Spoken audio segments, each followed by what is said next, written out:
To show you how you would change out your headlights on a 2017 Chevy Malibu. It's probably the same for about the 2015, 16, 17, and 18. All you gotta do is look over here. I'm actually working on the driver's side. You look over here, you'll have a dust cover, which I've already taken off right here.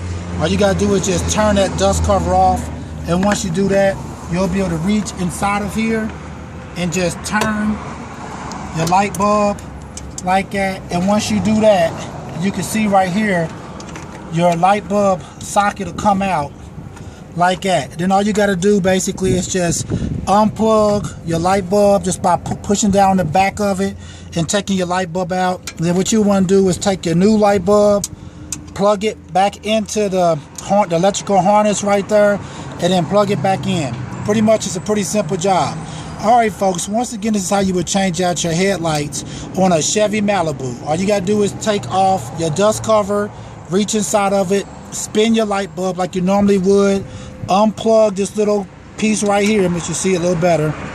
And just right here, you just kind of pop it out and pull the light bulb out. Alright, please check out our other videos and please subscribe. Thanks.